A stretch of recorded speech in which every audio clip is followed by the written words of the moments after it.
ఓం నమః శివాయ. ఓం నమో నారాయణాయ. ఓం శ్రీ స్వర్ణాకర్షణ కాల భైరవాయ నమో నమః.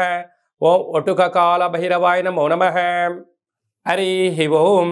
మా ఛానల్కి స్వాగతం. చూస్తున్న వీక్షకులకు, ప్రేక్షకులకు, ప్రియ కాళభైరవ భగవద్బంధులకి స్వాగతం పలుకుతూ మమ్మల్ని ఎంతగానో ఆదరిస్తూ ఉండబడిన ప్రియ సోదరి మనులకు అందరికీ కూడా ముక్కోటి ఏకాదశి పండగ శుభాకాంక్షలు. సనాతన ధర్మ వీక్షకులకు, సంరక్షకులకు అందరికీ పైన దత్తాత్రేయ స్వామి యొక్క ఆశీస్సులు ఉండాలని కోరుకుందాం. అలాగనే మార్గశీర్ష మాసం అనగానే శ్రీ వళ్ళీ దేవసేన సుబ్రహ్మణ్యేశ్వర స్వామి యొక్క జయంతి, కాళభైరవ జయంతి, దత్తాత్రేయ జయంతి సందర్భంగా మనమందరము ఎలాంటి విధి విధానాలు పాటించాలో సవివరంగా సంపూర్ణంగా తెలుసుకుందాం. ఈ 16వ తారీఖు నుండి 31వ తారీఖు వరకు ద్వాదశ రాశుల్లో గ్రహ గమనాలను అనుసరిస్తూ ఎలా ఉండబోతుందో సవివరంగా సంపూర్ణంగా తెలుసుకుందాం. మేషరాశిలో గురు సంచార స్థితి, కన్యరాశిలో కేతు సంచార స్థితి, తులారాశిలో శుక్రుడు స్వక్షేత్ర సంచార స్థితి, వృశ్చిక రాశిలో కుజుడు స్వక్షేత్ర సంచార స్థితి, ధనుసు రాశిలో రవి బుధ సంచార స్థితితో బుధాదిత్య రాజయోగంతో ప్రయాణం అవ్వడం, కుంభరాశిలో శనేశ్వర స్వామి స్వక్షేత్ర సంచార స్థితి, మీనరాశిలో రాహు సంచార స్థితితో ద్వాదశ రాశుల్లో గ్రహ గమనాలు ఈ విధంగా ఉన్నాయి. ఇక్కడ విశేషంగా శుక్రుడు స్వక్షేత్రకారకుడు, కుజుడు స్వక్షేత్రకారకుడు, శనేశ్వర స్వామి వారు స్వక్షేత్రకారకుడు. విశేషమైనటువంటి 3 గ్రహాలు స్వక్షేత్రంగా ఉన్నప్పుడు ఎలాంటి ఉపయోగాలు ఉంటాయో సవివరంగా సంపూర్ణంగా తెలుసుకుందాం. ధనుసు రాశి వారికి ఈ కాళభైరవ జయంతి సందర్భంగా ఎలాంటి విధి విధానాలు పాటించాలో ఈ వీడియోలో సవివరంగా సంపూర్ణంగా తెలుసుకుందాం. ధనుసు రాశిలో ఏ నక్షత్రాలు వస్తారుగా మూలా నక్షత్రంలోని 4 పాదాలు, పూర్వాషాఢ నక్షత్రంలో 4 పాదాలు, ఉత్తరాషాఢ నక్షత్రంలోని 1 పాదం కలిపితే ధనుసు రాశి. చాలామందికి పుట్టినటువంటి కాల సమయంలో డేటా ఆఫ్ బర్త్లో లేనటువంటి ఏకైక కారణం చేత పేరు యొక్క మొదటి అక్షరాన్ని అనుసరిస్తూ ఆ రాశిని తెలుసుకునే ప్రయత్నం ఏంటో తెలుసుకుందాం. ఆ యో, బా, బి, బు, ధ, బా, డా, బే అనే అక్షరాల వారందరూ కూడా ధనుసు రాశి జాతకులే. ధనుసు రాశి యొక్క అధిపతి దేవగురు బృహస్పతి.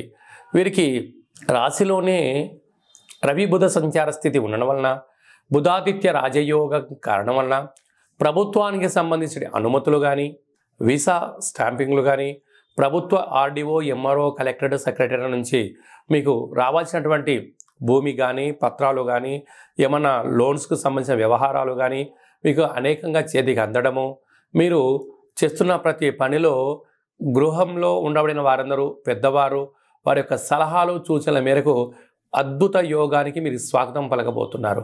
అలాగనే తృతీయంలో శని సంచార స్థితి ఉండడం వలన సోదరులతో, అన్నదమ్ములతో, అక్కాచెల్లలుగా ఉండబడిన వాళ్ళు మానవ సంబంధాలుగా చూడండి, ఆర్థిక సంబంధాలుగా మిమ్మల్ని చూడాలని వాళ్ళు ప్రయత్నం చేస్తూ ఉంటారు.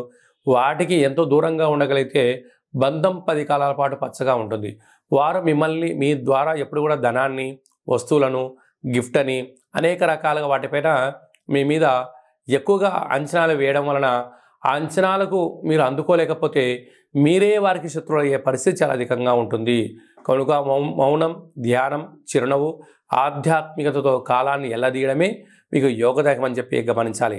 అర్ధాష్టమ రాహు సంచార స్థితి వృత్తులలో, ఉద్యోగాలలో, వ్యాపారాలలో, సేవా రంగాలలో నిత్యము మీకు ఏదో తలనొప్పి తీసుకొచ్చే పనులు కొందరు పని కట్టుకొని చేస్తూ ఉంటారు.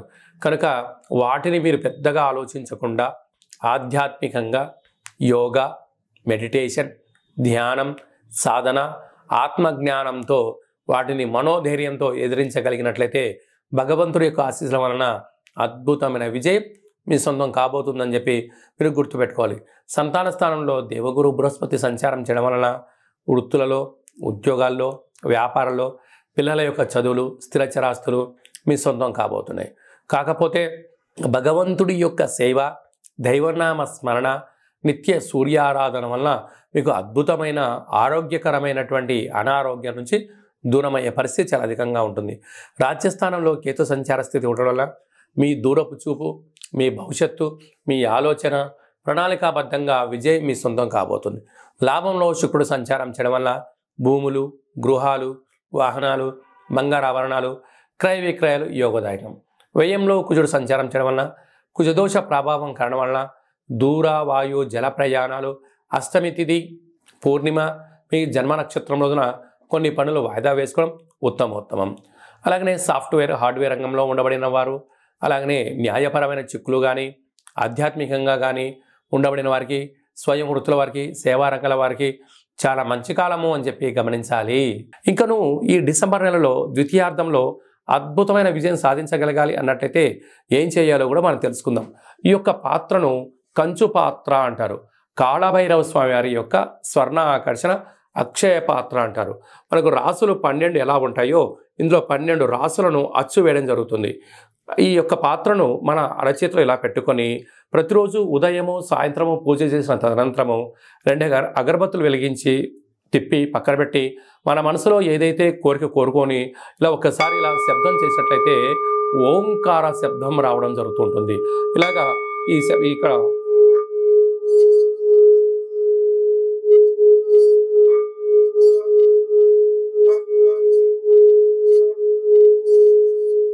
ఈ యొక్క అక్షయ పాత్ర ద్వారా ఈ శబ్దాన్ని సృష్టించడం వలన ఓంకార శబ్దం ద్వారా గృహంలో ఉండబడినటువంటి వాస్తు, నరదృష్టి, శత్రు ప్రభావ దోషాలు తొలగిపోతాయని చెప్పి గమనించగలగాలి. అక్షయము అనగా నశించబడనటువంటిది.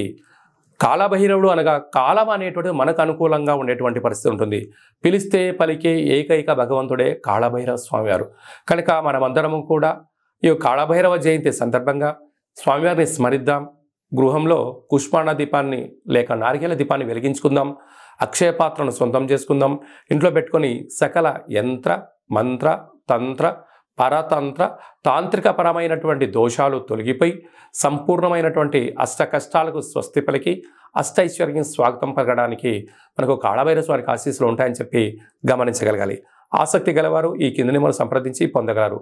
ఈ యొక్క అక్షయ పాత్రతో పాటు కాళభైరవ స్వామి యొక్క ఒక పిరమిడు, స్వామివారి యొక్క కంకణము, ఉట్టి, ఇంటి బయట కట్టుకోవడానికి సౌభాగ్య ఉట్టిని, మీ యొక్క గోత్రనామాల పేరుపైన మన యొక్క స్వర్ణాకర్షణ కాళభైరవ స్వామి యొక్క దేవాలయంలో 41 రోజు కుష్మాండ దీపాన్ని కూడా పెట్టడం జరుగుతుంది. ఆసక్తి గలవారు ఈ కింది నెంబర్ సంప్రదించవచ్చు. అలాగే మీ వ్యక్తిగత జాతకం తెలుసుకోవాలనుకుంటున్నారా? మీ యొక్క పేరు, పుట్టినటువంటి తేదీ, నెల, సంవత్సరం, పుట్టిన సమయం రాసి వాట్సాప్లో పంపించగలిగినట్లయితే మీరు పుట్టినప్పుడు గ్రహ గమనాలు ఎలా ఉన్నాయి, ప్రస్తుతం ఎలా ఉంటున్నాయి, రాబోయే కాలంలో ఎలా ఉండబోతున్నాయో సవివరంగా సంపూర్ణంగా 100 సంవత్సరాల జాతకాన్ని వ్రాసి పంపించి మీకు తెలియజేయడం జరుగుతుంది.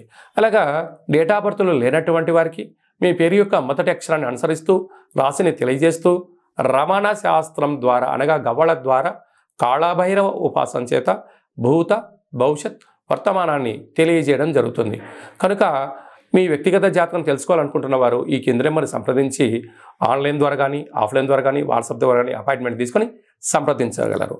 అలాగనే మీ యొక్క అబ్బాయికి కానీ అమ్మాయికి కానీ వివాహం కావడం లేదా, ఆ యొక్క జాతకంలో అనేక రకాల సమస్యలు ఉన్నప్పుడు, లేకుంటే వచ్చినటువంటి వధువు కానీ వరుడు యొక్క జాతకం కలిసిందా కలవలేదా అనేటువంటిది తెలుసుకోవాలనుకున్నట్టయితే వారి యొక్క డేట్ ఆఫ్ బర్త్లు కానీ వారి యొక్క పేర్లను కానీ మీరు పంపించినట్లయితే వివాహ జాతక పొంతన, వారి యొక్క గణాలు, గుణాలు, జంతు పరిశీలన చేసి మీకు సవివరంగా తెలియజేయడం జరుగుతుంది.